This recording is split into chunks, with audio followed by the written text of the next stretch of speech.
सच पूछिए तो बड़ी माँ, हमें ये रिश्ता बिल्कुल नहीं भाया। क्यों?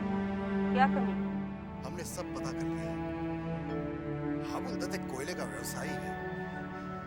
महज पिछले 2 पुश्तों से उसकी तरक्की हुई। उसके घर में अभी तक दुर्गा पूजा की धूम तक नहीं होती। और तो और अपने घर में वो बाहरी कमरों में किराएदार रखे हुए हैं। मुझे तो डर है कि अगर हमारा रिश्ता उसके साथ हो गया तो हमारी जिम्मेदारी को लेकर लोगों में बातें भी शुरू हो जाएंगी। मुझे लोगों की परवाह नहीं है मजनू। मुझे तो बस लड़की पसंद है। बड़ी माँ, एक बार फिर से सोच विचार कर लीजिए, क्योंकि हाबुल दत्त जिस तरह का आदमी है, कहीं ऐसा ना हो कि हमारे नन्हे को अपनी मुट्ठी में न कर ले। हमारे नन्हे में जमींदारी खून है और मुझे अपने खून पर पूरा भरोसा है। ऐसा कभी नहीं होगा। ठीक है बड़ी माँ, जैसी आपकी आज्ञा।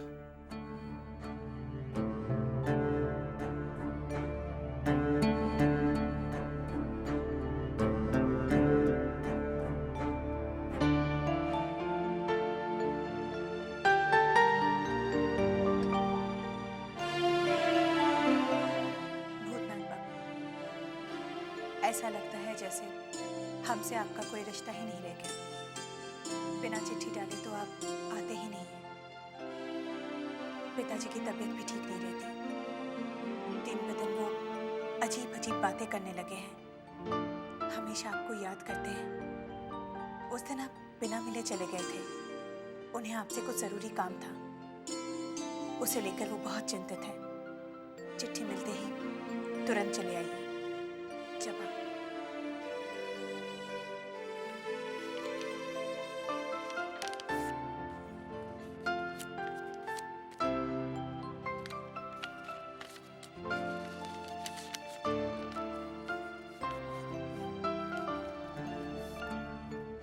गिरी, किसी भी तरह छोटी बहू से नजर बचा के ये खत छोटे बाबू को दे देना। और सुन, ये रख ले, ये 5 रुपए दे लिए। तुम चिंता मत करो चुन्नी, छोटी बहू रानी को तो खबर भी ना हो सकेगी। मैं ये चिट्ठी छोटे बाबू तक पहुंचा दूंगी। आती हूँ।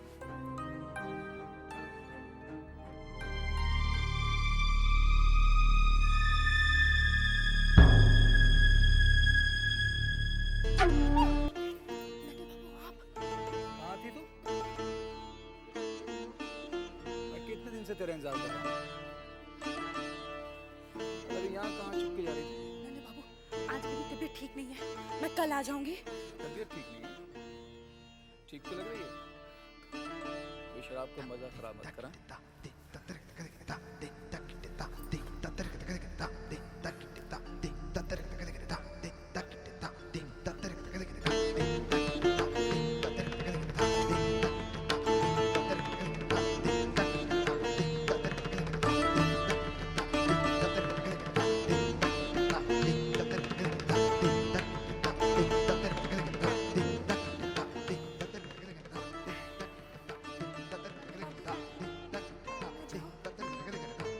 क्या बात है?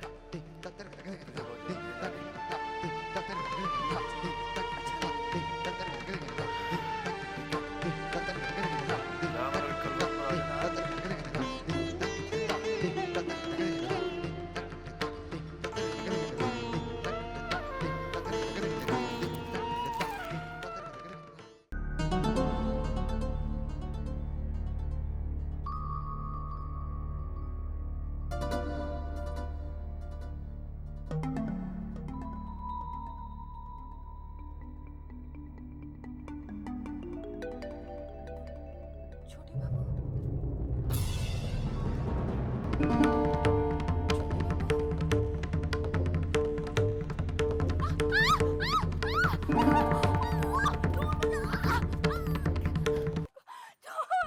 छोटी बहू रानी, छोटी बहू रानी।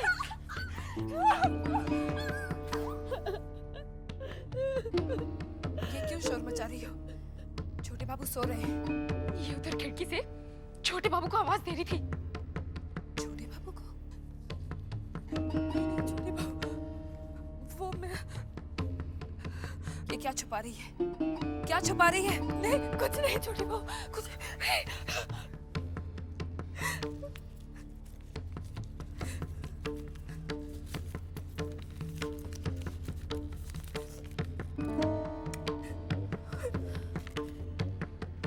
छोटे बाबू, आपके चरणों की दासी आपके वियोग में तड़प रही है। मैं आपसे मिलने हवेली पहुंची थी, मगर बंसी ने मुझे बाहर से ही ये कहकर भगा दिया कि आप मेरी शक्ल भी नहीं देखना चाहते।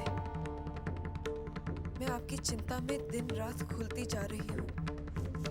इससे पहले कि आपकी चुन्नी दम तोड़ दे, उससे आकर मिल लीजिए। आपकी चुन्नी।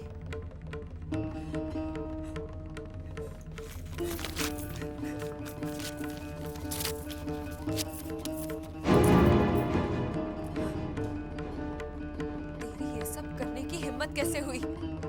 तू इस हवेली की वफादार है कि उस चुन्नी की? करना छोटी बहू रानी, तो ऐसी हरकत कभी नहीं होगी छोटी बहू रानी।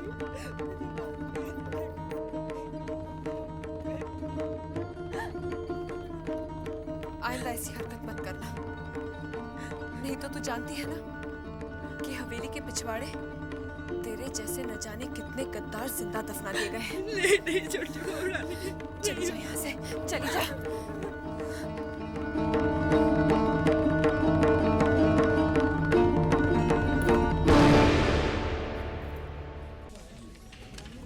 भाई साहब, नमस्ते भाई साहब। नमस्ते नमस्ते। आपने मुझे पहचाना? आपको कैसे भूल सकता हूँ? जब मैं कलकत्ता पहली बार आया था, आप ही तो थे जिन्होंने मुझे सही रास्ता दिखाया। वैसे मैं एक दो बार आपकी दुकान पर आया था जलेबी खाने, पर आप ये नहीं। जलेबी का कारोबार तो मैंने उठा लिया। मुनाफे का सारा शक्कर तो चिट ही चाट जाती थी। करीब में सिर का एक एक बाल बिकने को आ गया था। बहुत बुरा हुआ। अभी आप क्या कर रहे हैं? तूने तो लोगों का ब्याह करवाया। अभी ननी बाबू के दफ्तर में एक जगह मिल गई है। बंद की बात तो नहीं कर रहे हैं? वही उनके दफ्तर में करीब 300 आदमी काम करते हैं। अभी और सारे लोग लेने बाकी हैं। आप जानते हो उन्हें? हाँ, जानता हूँ, बहुत अच्छी तरह से जानता हूँ। अच्छा वैसा मैं चलता हूँ, थोड़ा जल्दी जाऊँ, फिर मिलेंगे। अच्छा नमस्ते। फिर मिलता हूँ। हाँ हाँ। भूतनाथ बाबू, अच्छा हुआ तुम आ गए। आज मैं अपने दिल का बोझ हल्का करना चाहता हूँ। आखिर ऐसा क्या बोझ है आपके मन में? लोगों का बकाया। तुम्हारे काम के हिसाब से मुझे तुम्हें जो देना चाहिए था, वो मैं नहीं दे सका। ये लो 500 रुपए। 500 रुपए? इन्हें ग्रहण करो और मुझे मुक्ति दे दो। मैं एक एक ऋण से मुक्त हो जाना चाहता हूँ। बाकी जो बचेगा वो मैं ब्रह्म समाज को दे जाऊंगा। ये रुपए मैं नहीं ले सकता। क्यों नहीं ले सकते?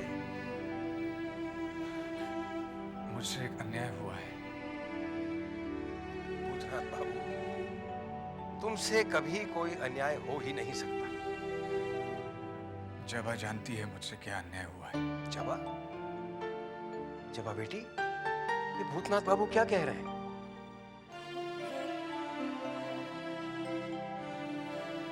नमस्ते। आओ सुपवित्र आओ। भूतनाथ, इनसे तो तुम मिल चुके हो ना? जी हाँ, मिल चुका हूँ। इन्हीं से जबा का विवाह हो रहा है। जी मैं चलता हूँ। अरे, कहाँ चल दिए? थोड़ा काम है, बाद में आके मिलूंगा। नमस्ते। अच्छा, नमस्ते।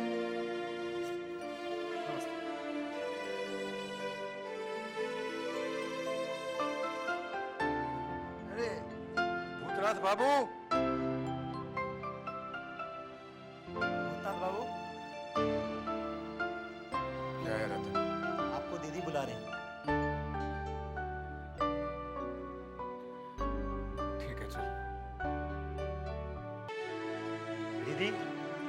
कुमार बाबू आए हैं।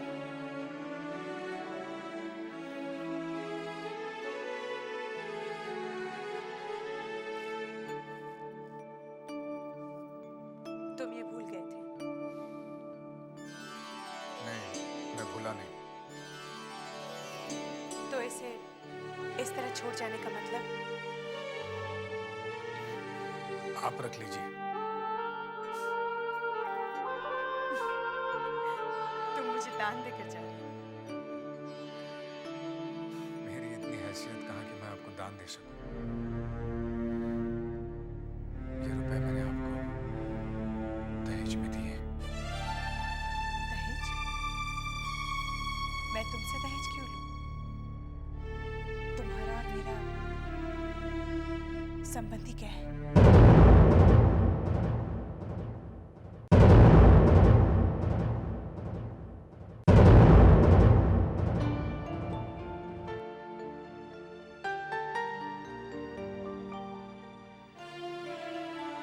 सब कुछ मुझे से कहवाना चाहते हो? जो कहना चाहती है कह दे। मगर मैं सिर्फ इतना ही कहूंगा कि क्या मेरा आपसे संबंध इतना भी नहीं कि मैं आपको उपहार भी दे सकूं।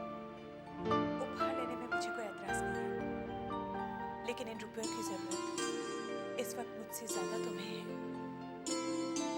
हाँ, ठीक कहा। इन रुपयों की मुझे ज्यादा जरूरत है, नौकरी भी नहीं। लेकिन इन रुपयों से बढ़कर भी एक और चीज है। कौन सी चीज?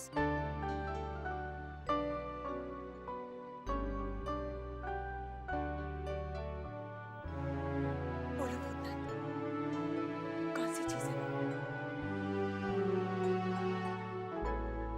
बताने में कोई एतराज है? नहीं, फिर कभी बताऊंगा।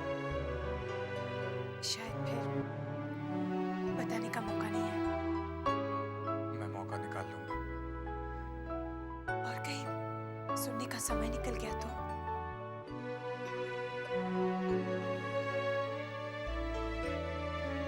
सुपवित्र बाबू आपका इंतजार कर रहे होंगे। बड़ी ईर्ष्या होती है ना उनसे। भला मुझे क्यों ईर्ष्या होने लगी? बात को घुमाओ मत। उस दिन तुमने मेरा हाथ पकड़कर खींचा था, मैं वो सह नहीं सकी थी। लेकिन आज मैं वो सब सुनना चाहती हूँ जो तुम मुझसे कहना चाहते थे।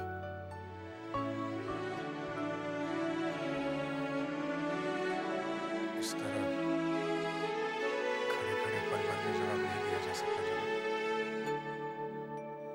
दिया भी जाए तो आप समझेंगे नहीं, और शायद मैं समझा नहीं सकूंगा। सत्य तो ये है कि मैं तुम्हें समझ ही नहीं पाई। एक पल में कुछ होते हो और दूसरे पल में कुछ और।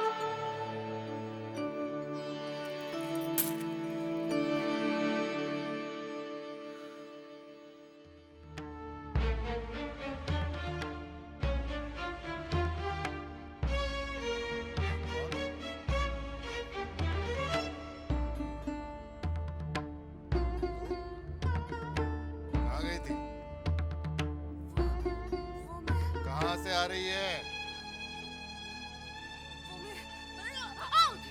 सच सच बता वरना टेटुआ दबा दूंगा। बोल कहाँ से आ रही है? नन्हे बाबू के पास से। तेरी ये औकात कि जमींदारों के साथ सोए? चल।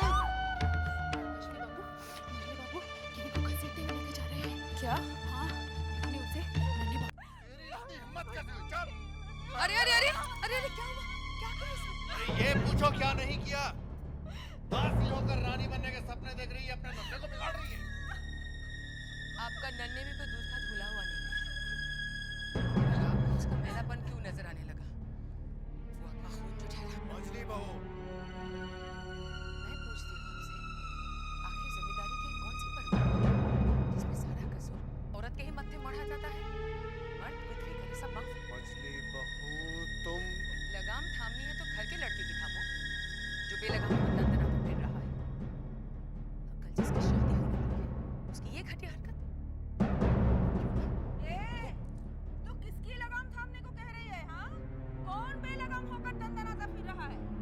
लाडला नन्हे और कौन?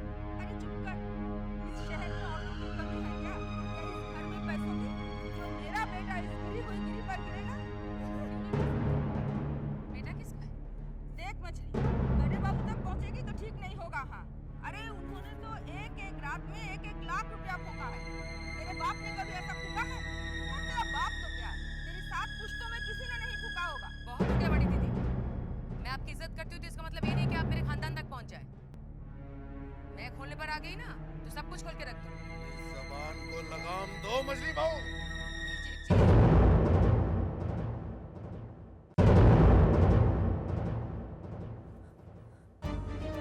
छोटी बहू तुम बीच में मत आओ। माफी चाहती हूँ जेठ जी। अनजाने में जब बड़े गलती करने पर उतर आए तो छोटों को बीच में आना ही पड़ता है। आप मर्द हैं, मर्द औरत पर हाथ उठाए ये शोभा नहीं देता।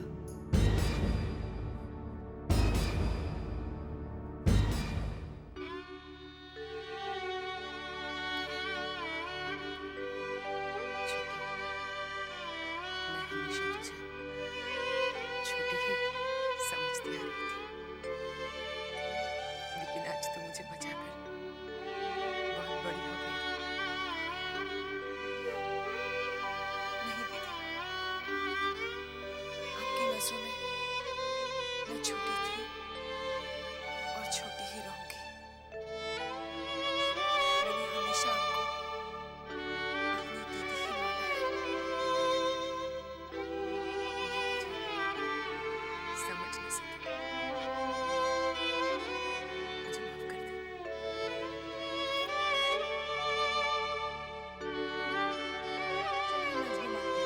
मैंने बागोटी सजा ली है। आज दिल नहीं है सिंधु।